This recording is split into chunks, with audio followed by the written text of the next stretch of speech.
All right. So these coaching labs, I've done several of them so far. Uh, they're really just an opportunity for everyone to gather more concepts, perspectives, ideas on how to just maneuver in just their work life, personal life, whatever. These concepts are in a setting here that is supposed to encourage just additional thought and debate or conversation. And so I do encourage you to ask questions. And this could be you unmute yourself and ask a question. That's cool. Or put it in the chat. I really enjoy the dialogue because what I share isn't necessarily right or wrong. It's just a concept or idea. So if you have other ideas or thoughts or want to add to it, please speak up. And yeah, if you're not talking, please just mute yourself. That's helpful for everyone. And I'll just do a quick intro about myself. I don't want to consume too much of the time here, but my name is Lou, and I have a practice, a coaching leadership practice of working with all different types of people across all different types of areas. And I come from the corporate world where I spent many, many years in different industries. And with all those different years of experience in the different industries, I kind of pull that into my coaching and leadership development. I am a certified coach, which just means that some organization, the International Coaching Federation, said, "Hey, this guy Lou, he can coach." Good, I don't know, but they say that I'm qualified. There's two different areas of my practice that I focus in on. One is in the corporate setting, so managers, emerging leaders, things like that within companies. And then the other side of my practice is more on the personal development side. And if for individuals that are coming to me for a whole wide an array of reasons. And those types of reasons that anybody kind of knocks on my door, and you might kind of agree with a lot of these different things here, but often a lot of people just want to build better relationships in the corporate world, in the personal world, wherever. They want to be able to grow, that makes them feel successful, and create habits that are positive and affect their lives. A lot of people like to create balance in their life, and that's a great thing to create, but a lot of us struggle there. And creating goals, as well as just creating a confident self. So these are all things that my clients come to me, whether it's in the corporate setting or personal setting. And it's all really about each person taking control of their life and just becoming their own leader. And the last thing that I'll kind of touch on real quick here is you can get a hold of me in a lot of different ways. You can shoot me an email. You can catch me on LinkedIn. You can go on my website. There's a newsletter. If you're not already on it, you can sign up for it. But my door is always open, and I really do encourage everybody to take advantage of what I have here to offer. I don't turn anybody away. So if it's a question that you're struggling with or something, shoot it my way. I'm happy to help. All right, coaching lab. So thrive amid corporate change, right? This is a topic that I asked some clients. I saw this with clients, and it seemed to be consistent that everybody that I work with is continuing to struggle in this environment where there's a lot of change that is weighing really, really heavily on people. The capacity to accept more change is very limited. And it could very well be that the company's reorging again. There's more layoffs coming. There's new policies that they're putting in place. They're changing work from office crap again. I mean, there's just so much that amongst all of it, you're supposed to get work done. And so this is where our capacity, our ability to accept more of that is more and more limited than anything. And so what we're going to kind of dive into is some of the things that you might be experiencing, as well as our other clients, and how to kind of tackle that. So some of the things our clients are saying, companies making changes that are not helpful or make our lives even worse, and they just don't understand it. They don't get it. Leadership is expecting us to do more with less. There's so much more change than I can even keep up with, right? They don't even know what's current anymore.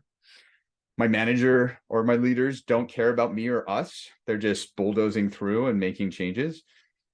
I don't know how much more of this insert word I can take. And then, I'm on the road to burnout, right? And these are all common things that have come up in all different types of coaching sessions, and a lot of leaders and people and companies are experiencing. And it really isn't necessarily any different than what we experience just normally in the corporate world. But there's an intensity that's felt right now. So it's all about cause and effect. So there's a rapidly changing world, which leads to difficulty staying focused and motivated. It's not more complicated than that. But the thing is like, okay, so what do we do with that, right? So it's a matter of where do we begin, and then what? So in today's coaching lab, two areas we're going to focus in on. So it's the cognitive realizations. We just have to really understand cognitively what's going on, and then actually, how do we take forward action?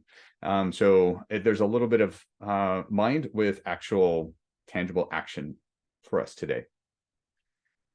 So first area we'll focus on, cognitive. So empowering you to separate from the chaos and embrace a fresh mindset.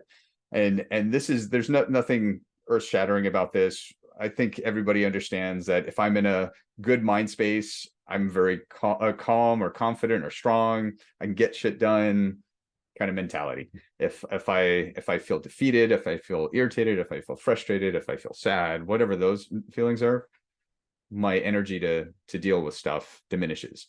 So we're going to touch on that. And then the forward action, actually leading and inspiring with unwavering focus and confidence. So we want to get to that point where we're focused and we're confident, and we can actually move forward with the swirl of crap that just is happening around us. So our journey today, we're going to start off with separating from the chaos. We're going to understand what following the sirens means. Then we'll hop over to what monkeys are doing for us, and to watch for monkeys, and then to be a leader. And there's two things that I'll call out. You'll see these pop up ever so often. Little light bulb. It's a concept. You might know the concept. You might be familiar with it. And then a practice. So the little gears would be a practice that I'm sharing with you guys. So before we jump right into it, any initial questions, comments, anything? If I'm going too fast, too slow, if I need to take a beat, just speak up, just let me know. Okay, good. Thank you. All right. Separating from the chaos. So where does our mind go? Again, not earth-shattering kind of stuff here. When things are good, we have really good thoughts. I'm really enjoying what I'm doing right now. I appreciate the support I'm getting. I'm making great progress. I love working with my team. I'm proud of my contributions. I enjoy the challenges. I'm contributing to the company's success. Yes. When it's negative, I don't like my job. I'm not appreciated here. I'm so bored. My colleagues don't respect me. I keep making the same mistakes. I can't seem to get along with my boss. I can't handle this workload. Everything is defeated. Everything is caused by everyone else around me. I can't stand them. They're bothering me. They're difficult for me. Everything is bad. Everything's crap. I'm done with this. And so there's this relationship. There's definitely this relationship between positive thoughts and negative thoughts, and stress and burnout, right? So of course, more negative thoughts, less positive thoughts, creates a sensation that we're stressed, we're burnt out, we're done. So there's definitely a very strong relationship between all of these that's happening to us. And it's influenced by the external world. Of course, if my manager wasn't an idiot, I wouldn't be upset right now. but my manager is. So what do I do? I'm just going to wallow in it and or push it away or complain about it, and then I'm just more irritated about it and stressed. So what's happening in our mind is that stress and burnout is compromising it. It's beaten down, and we're weakened. We're weakened by all of these negative thoughts, by all this crap that's happening around us. And it's in a state, it's not in a state of power and confidence, right? So if we're in a state of power and confidence, we can actually make decisions, and we're actually making decisions that are causing successful things to happen. And the thing is that these negative feelings that are weighing on us because of the crappy things that are happening is rendering us powerlessness. We're at the mercy of these negative feelings. All of a sudden, these negative feelings are taking over. And the only way to stop the negative feelings is often just to kind of pick everything up and then leave and go somewhere else. But inevitably, the crap follows us somehow, and we find ourselves in a situation where, yeah, my other boss was bad, but this one's worse, kind of situation. So we are in this kind of state of resistance, which is causing the stress. So we have things that are changing, constantly changing. We jump to negative reactions to that change. We don't like that. We don't like negative. We don't like negative change. So we resist it.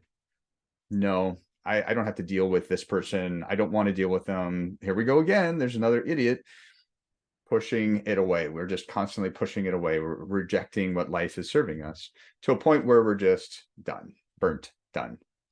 But the thing is that all of this chaos that's happening outside of us, the company making policy changes, the company making organizational changes, there's a rift, there's people who don't know what they're doing, this person is micromanaging, whatever, that's all outside of us. But what we do is we kind of mix the outside and the inside together, and we say, my life is crap. I hate this life. I don't like this situation, whatever. But the thing is, what we have to do is we have to separate ourselves from that chaos. The chaos that's outside is not us inside. We have to separate it out. And so we often see these situations, internal and external situations, and we mix it. We say, well, this thing is happening to me. It's happening to me personally inside. It's crappy, and I want it to stop. But it's often not. So in a situation where my car has a flat tire, is that an internal problem or external problem? Well, the car is on the outside. The flat tire is on the outside. It's an external problem. Your reaction to it is internal, all right? My boss is a micromanager. Boss is external to me. It's a pretty day. Pretty days outside, not necessarily here in Portland, but sometimes. But it's outside. It's external to me. I have so much work that's weighing on me. External. This restaurant has the best food ever. I love eating there. It's great. It makes me feel so good. Restaurant is external to us. My employees are difficult. They're all external. All of this external stuff is causing chaos in our mind, stress and burnout, irritations, frustrations, weighing on us. But then we have these things called feelings. I'm happy. That's an internal thing. I actually have control over that. I'm irritated, annoyed, angry. That's internal. And the thing is, the things that are internal, I can control. The things that are external, I can't really control. I tell myself I can control them, though. I tell myself that I can try and control them, and I do my best to control them. But the thing is, I cannot control what's going on inside me. I cannot. It's not possible. Or I can't, I'm sorry, say that the other way around. I can control what's going on inside me. I cannot control what's outside of me. Okay. So the fact that I have a micromanager, that's it. I can't control that. The micromanager is going to be a micromanager, right? The fact that I got a flat tire at work on my way to work today, I tried to avoid getting flat tires, but I couldn't control it. I can control my reaction to it. I can decide to get irritated. I can decide to get frustrated. I can decide to be fine with it. Even though it's a crappy situation, I can decide to be okay with it. And so the thing is, there's this idea of control versus influence versus just accepting. And so I want to talk through each one of these and what that really means. So true control, full control of something is only what's happening inside of you. That's it. That's really all us humans have control over, is just what goes on inside our brain and our mind. What we often confuse control for is influence. We do a lot. We try to influence outcomes all the time. We're not controlling them. We're trying to influence them. We try to tell ourselves that we're controlling. I'm going to control how much money I make. I'm going to control how successful I am. No, you're just influencing it. We'd have the power to influence. We can totally influence, but you influence the external things, influence people, situations. Then there's this concept of accept. So when situations happen, we can decide to accept the situation or the person and take appropriate action without the baggage of negative feelings. What we might do today, a lot of us do, is a situation happens and it comes with a lot of negative emotions. Flat tire, got a flat tire. That sucks. I hate it. Me being mad about my flat tire and kicking it outside while I'm standing in the rain as I am trying to figure out what to do, and I'm just bitching about it. Not productive at all. If I can sit back down and go, okay, all right, it is what it is. I got a flat tire. Let me go change it. Oh no, I don't know how to change a tire. Let me call AAA, whatever. But that's accepting. And so let's just a little bit more on this idea of accepting. So from a kind of practice or tool perspective, this idea of acceptance, and it's a power that we already have. So there's three solutions to every problem. We can accept it, we can change it, or we can leave it. So if you can't accept the change, then change it. If you can't change it, then leave it, right? So in the case of a flat tire, let's say, either I can accept the fact that I have a flat tire and then go out there and change it. If I can't change it, maybe because I don't know how to, or I don't have a spare tire, if I can't change it, then I might end up leaving it, meaning I could very well leave my car, go get an Uber and get a tow truck or whatever it is. But those are our true choices in life. But sometimes we get hung up on stuck. We just get stuck on which one to do. And this is where this idea of practicing acceptance is something that can help us figure out what to do next. So this idea of being able to move forward, we have to extract all this extra emotional baggage that's building up of how upset we are about the situation. It's an external situation. I don't have control over this external situation. It has happened. Me complaining and debating about the flat tire is not helping myself. I can't change it. It's done. Move on. I accept it. All right. So this idea of accept is tightly connected to our ego, right? Our ego does not want to accept. It says, no, you've been wronged. This is horrible for you. Just, oh my gosh, you're going to be late today. How, oh, this is not what you need today. Right. So it's a lot about you and how you're feeling and how it's hurts you so much. Anytime when we hear these words, or if we're saying, this is crappy for me, or this is what I didn't want, or I wanted that, or this is not the way I needed it. I, me. That's only our ego just piping up. Right. So this is where it's like, okay, fine. Ego, totally get it. Didn't ask for this, but my ego speaking up is not helping my situation. I still have a flat tire. So I have to calm my mind down and say, okay, well, enough of that shit. All right, move on. I'm just going to let go of that ego part and just accept. I'm not letting go of the fact that I have a flat tire. I have a flat tire. It's flat. I'm going to accept so I can move forward. So this idea of accepting, we often just get stuck here. We don't. We grip on to not letting go. I'm not going to let go. I'm mad. I'm mad. I'm mad. I'm mad. I'm mad. I'm going to be mad the entire day. And I'm going to complain about it. Everyone who bumps into me today and says, hey, how are you doing? Let me tell you how I'm doing. I'm really pissed because I was coming into work today and then I got this flat tire. It was raining outside. I got soaked and we hold on to it for a very long time. Eventually we'll let go, but after what expense? And so accepting is getting to a point where you're now clear. You're clear. Your mind is now clear to then make a decision on what to do. Once I can put my ego aside and go, okay, whatever, it's a flat tire. So change the damn tire. Get out of your car and change the tire. That's it. And so once I can let go, then it's really clear to me, okay, these are my choices. Let me just go. Accepting is not holding on to negative feelings, and you find yourself in a place of action. What it's not is folding or giving up and being like, that's it. I can't handle this anymore. Forget it. I give up.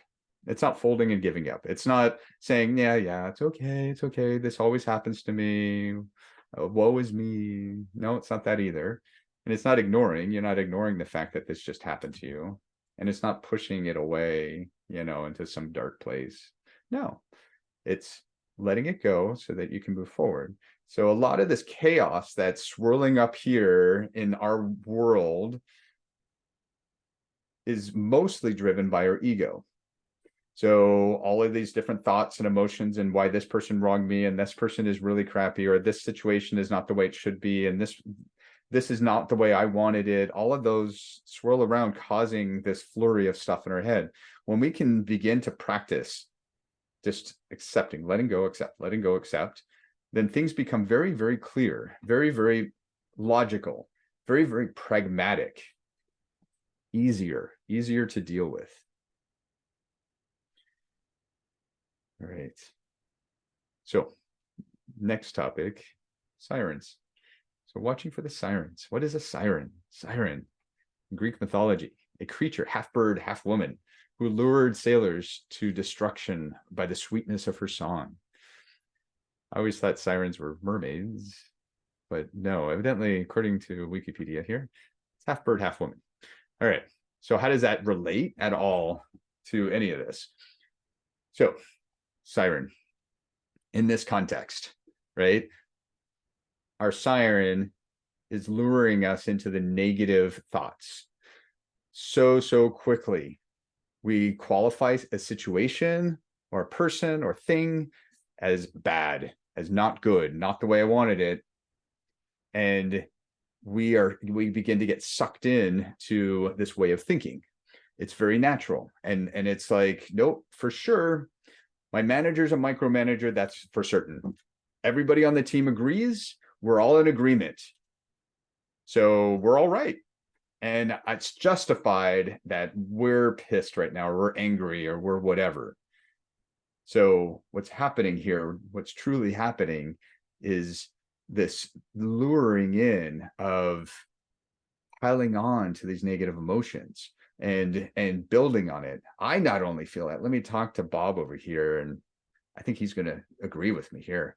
He does. Oh, okay, here we go. And we just start building it.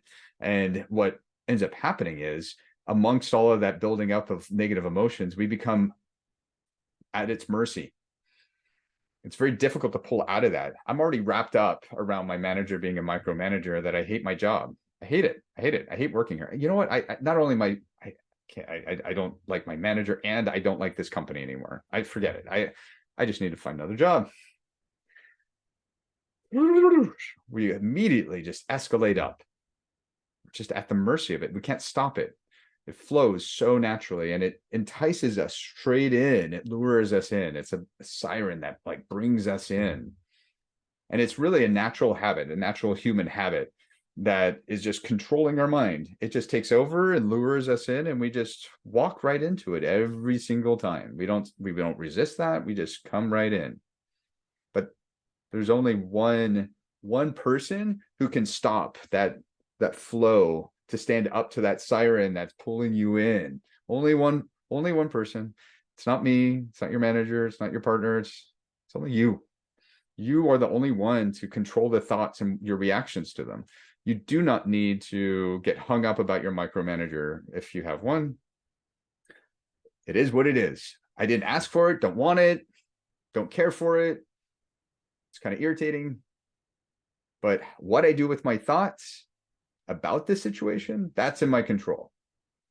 And I could commiserate with it, and I could just make up a big giant deal and be apathetic about it. I can do a lot of things with it, but it's only hurting me. It's only hurting my mental well-being, my success in being able to network with other people. It's only hurting me. So you have the ability to decide, ooh, micromanager, ugh. Okay, what do I want to do with that? Ooh, have negative feelings. Yes or no. We're going to steer away from that. But you don't have to follow the siren that's calling you in, and take control and do a different approach. So the thing is that we are truly one thought away from a positive thought. One thought. So I could be sitting here, I hate my manager. Gosh, there he does it again. Micromanaging what I'm doing. He even goes around me and starts doing things behind my back. Gosh, what a jerk. Negative thought, negative thought, negative thought. And I get an email. Ding, ding. Ooh, I'm getting called in to do an interview for this other job that I really want. Oh, cool. I'm happier now. So easily. We just keep switching. We're just one thought away from a positive thought. But what's happening usually with us is that we have no control. We're just ping-ponging all over the place. And we don't have to. We really, truly don't have to ping-pong all over the place. We could actually be in control. So all of this cognitive kind of recognition of my thoughts, negative thoughts, positive thoughts, burnout, all contained inside me. What do I have control over? I have control over myself, right? The thoughts that are being created. Who's creating those thoughts? Who's the one who's just popping them all over the place? Is somebody else in control in there? Or am I? I might not feel I'm in control, but can I be in control? Yeah, you can totally be in control. Take control. Decide what you want to think. You don't, it sounds easier though on the surface. It really does. If you really stop to kind of control your thoughts and ask your thoughts, where'd you get that thought? It's quite difficult, complex. But all it takes is the initial kind of thought process and awareness of what's going on to begin to control your thoughts. So cognitively, a picture of what's going on. Now, if we kind of shift more into, okay, let me actually take some forward action here. There's things that are swirling around. I'm confused by stuff, constant change. I'm overwhelmed. I'm overworked. All right, I'll work on my mind. Oh, yeah. I got that. Okay, let's move on. All right, cool. We'll move on. So within the regular work life, right? Functionally, we have monkeys, and so we want to watch out for these monkeys, right? So monkeys, what is a monkey? What is it? What am I talking about? So there was a Harvard Business Review article, Management Time, who's got the monkey? And the premise of it was monkeys represent tasks or problems that employees bring to their managers. Employees often try to shift the responsibilities or their quote unquote monkeys onto their managers, creating a situation where managers become overwhelmed. So this article was very specific to the idea of managers and employees. But what I'm going to challenge this article with is that it's so much bigger than managers and employees. We in our daily lives interact in situations where somebody is bringing something to us and we take it. And when we take it and put it on ourselves, the monkey, we are consuming our time with something more than we were before we took it. So what we often do is take these monkeys and put them on our back, and we start feeding these monkeys. These are things that we need to do. But should we have taken them? Were we the right person to take them? Could we have turned that monkey around and given it back? And so this is where, if we're not paying attention, we might find ourselves with a whole hell of a lot of monkeys. And it's truly consuming our time. And the more time that it consumes, the more stress and burnout and overwhelming, overworked, all of that stuff begins to weigh on us. Even if we are in a positive state of mind, the amount of monkeys that we might have could really be bringing us down. So we really truly have to be honest with ourselves. We could look around. No, I don't take monkeys. I don't do that, but, do you take some things sometimes that you could have delegated, that you could have turned around, or that you could have engaged somebody else with? Are you one who just kind of just welcomes monkeys? I just like to be helpful. I just walk around. Hey, you need help? You need help? I'll do it. Here, here, here, here. Not bad to be helpful. Not bad to, be somebody who is there to, help out. Not at all. Not bad. But the thing is kind of, to what extent are you helping? And so we really do have to kind of watch out. We have to be aware. We have to understand that people are constantly wanting to kind of give us monkeys, and it's very elusive sometimes. So we really do need to be strategic about assessing our monkey situation here. So if you have monkeys, or keeping these monkeys alive, then you're wasting your valuable time. You're just wasting your time. And so this is, maybe this is different than necessarily doing your job. It could very well be a situation where somebody's coming to you and saying, hey, I can't figure out how to solve this, or, you're really smart. Can you help me with this one? Oh yeah, sure. I'll help you with that. And I walk away with it, helping them, right? Versus turning it around and maybe saying, hey, why don't you take a look at this, and give it back to them, give them a recommendation, consult them on it. But the second you take it, then you need to feed it. You need to deal with it. So you have to understand that your time is very valuable, especially in these times where things are just constantly changing up and down. You don't need more crap. And just because you turn it around and give it back doesn't mean you're bad. You're not saying no and not being helpful. You're being helpful, just in a way that they're able to keep the monkey. If you have monkeys, monitor the population. How much time are you willing to devote to them? I have a little baby monkey, and then the mama came, and then the papa came, and then the uncles and the aunts and the nephews, and I didn't really pay attention until now. I feel really weighed down. I'm working way too many hours. I don't understand why. You don't want to accept monkeys in the hallway or over email.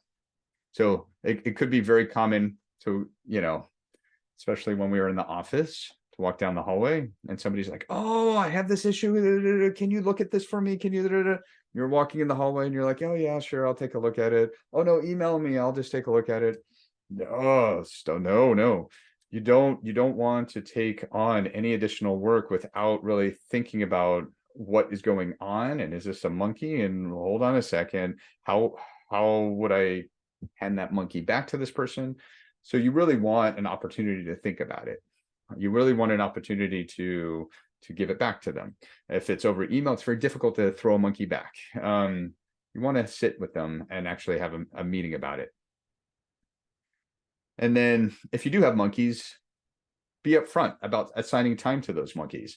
Time in my calendar here. These are my monkeys, and I spend this much time on them. I need to see them. I need them visible. I need to make sure that I'm not over allocating myself. I need to be aware of them. All right. So becoming aware of your monkeys. So another kind of practice here. So we talked about acceptance, but now this is awareness. So understanding that there's a monkey coming your way, or a siren that's calling you in, you have to create awareness. And it takes time to build your awareness of these sirens and monkeys. Prior to today, you might not have thought of them that way. And you just thought it was just life that's just happening like this. And I just keep going and going and going. But now you might walk out of this and go, hey, Do what? No, I don't have sirens. No, I don't have monkeys. Oh, wait, do I? I don't know. So that initial kind of awareness takes time to just build. And just like any muscle, you need to actually put an effort into strengthening the muscle. You go to the gym and you have to put effort to go into the gym, physically get to the gym, build a muscle. So you have to try. You have to try to gain awareness. You have to try to be aware of that there's these things around me that are falling into my lap. And wait, what am I doing with them? The more you do it, the better you'll be. So the process of awareness goes through stages. So like today, if you hadn't even known anything about, let's say, monkeys and sirens, you would have been in this stage of, huh? I don't know. I don't know what you're talking about. I don't know. I'm not too sure. So you have this awareness where you're not really paying attention, and you don't see the need to change. But then the next stage goes, oh, all right. I can see that I'm stuck here, or that I have this issue here. And I think I want to get better at it. I think I do. You know, you're kind of looking at it, you're kind of going, yeah. And then you get to this other stage of awareness where you're just like, all right, I can see these monkeys coming at me, and I'm going to actually try to avoid them. I'm going to try to stay away from the sirens. I see the dark side over there. I don't want to go. I don't want to go. I don't want to go. I see the benefit to organizing my thoughts and ideas and taking action in different ways than I have been. My eyes are wide open. And then you get to this final stage of, yeah, I'm here. I got it. I see the monkeys. They're flying by. I'm able to hand them back. I'll take that one. Sure. I'll take it. And then you get into this zone where you're just very comfortable. And so the thing is, the thing that awareness is helping quite a bit is this idea that it's creating a decision point. Without awareness, there's no decision. I'm just getting sucked in and just bitch about my micromanaging manager. Bitch. There was no decision point. It just happened. He's an idiot. Micromanager. I hate him. But if we have awareness and we go, oh, stupid micromanager. Oh, gosh, I want to really hate him right now. Hold on a second. No, wait. Do I want to go spend thought hating my manager right now? Do I want to use that thought to do that? Sure. Yes. I want to commiserate.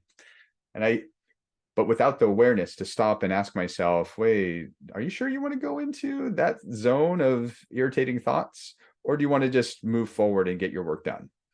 That's a decision point. I would not have had that decision point if I didn't have awareness. So awareness is such a valuable thing to have. I can now decide, do I want to go down this road and be irritated? And sometimes you will. It'll feel right to be sucked into this zone of despair because I want to. Today, right now, I want to. Cool, go for it. But you decided where you wanted to go. So with awareness, there's now a decision point. So with that decision point, and you go, okay, fine, I'm going to go the bad way. And then you're going to do it. And then you're going to have awareness to go, yeah, that really wasn't very productive. I really don't want to do that again. So next time it happens, you'll be more likely to go the other way. And so the more and more that we go the other way, we're strengthening the muscle. We're saying, okay, yeah, not helpful to bitch about the situation. It already happened. What am I going to do about it? And then you decide, let's go this way.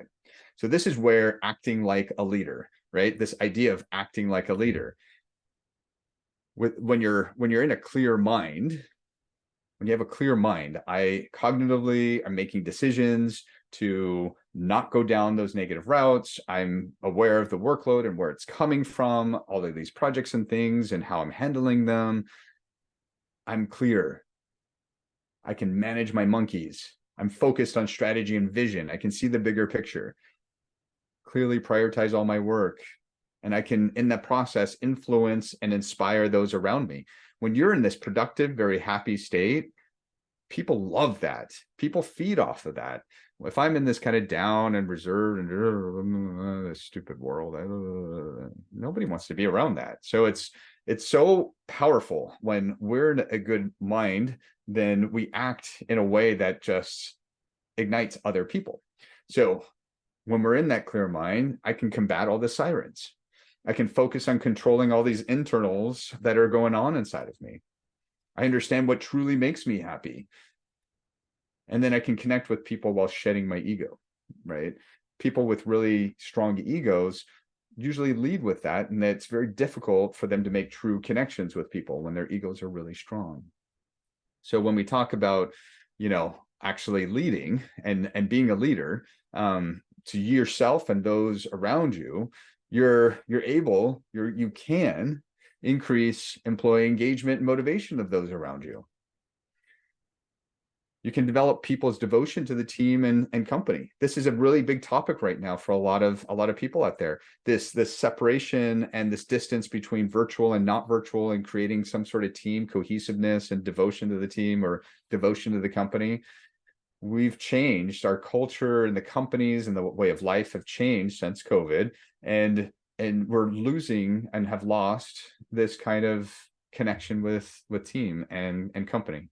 So when you're in this kind of positive state of mind, when you're in this controlled state of mind, you're able to kind of foster that inclusivity and cultivate healthy behaviors in those around you, whether it's personally or professionally. And you can create collaboration and trust among people. It's so powerful when you're in these very, very advanced state of minds. You can control the talent pipeline and who's coming through and what the right choices are for you and the team.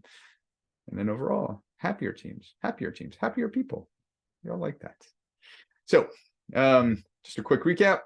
When we're talking about thriving in the corporate world of change, right?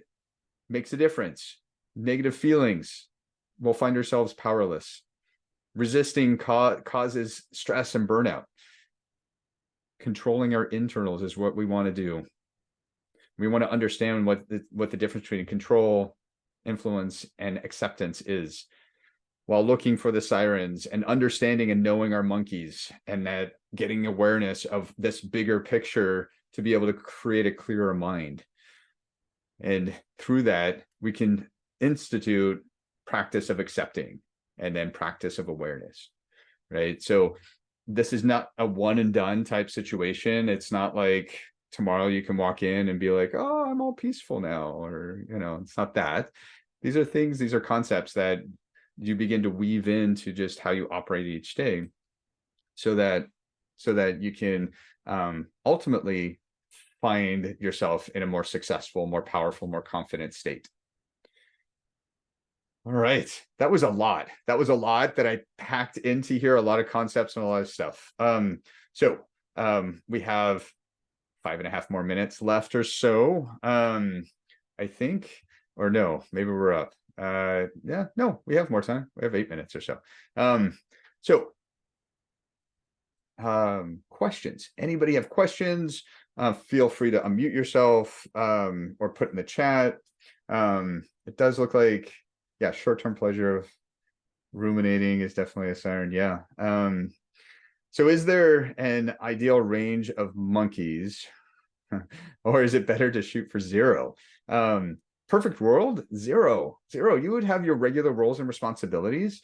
And if part of, so you can be very, very helpful and effective to other people without you taking on all the labor and all of the work, unless that's really what you want to do. If you really do want to take on all the work, you can. I mean, there's nothing stopping you, for sure. But this is where somebody's coming to you with a problem, a legitimate problem. If you're the one who caused the problem, then maybe you should fix it. But the things where they're coming to you with problems that they're confused, or they caused their own problem and don't know how to solve it. It's a problem that is with somebody else in another team, and they want you to do something about it. So there's all these situations where, yeah, if I take it, then I'm the one who owns it and I'm running with it. I don't have time for that crap. I really don't. But we always want to be helpful. And so in those cases, when somebody does come to you and you're like, yeah, you know what? Hey, Bob, why don't you follow up with Jill and see da da da da da, let them do it. You make sure you flow it back to the other person to be the one to actually keep the monkey and feed it. So you're able to help, you're able, but don't take the monkey with you. Make sure you keep the monkey on the other person. Some people are very strategic, and I don't know if they necessarily realize what they're doing, but they're very good at it, and it's very elusive sometimes. So, but yeah. Any other questions? Cool. Cool. All right. So thank you.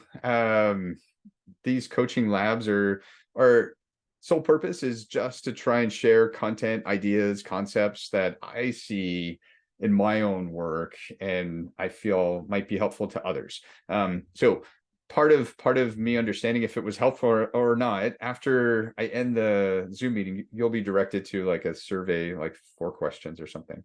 If you wouldn't mind filling it out, if you have ideas of other types of content or concepts that you would like me to do a coaching lab on, happy to do it. I do one every quarter or so. And it's usually there's enough people having that same struggle that it's helpful if we all come together and share. But yeah, with that, thank you so much for attending and coming, and yeah, I hope to see you guys again in another coaching lab. All right, thanks everyone. Bye.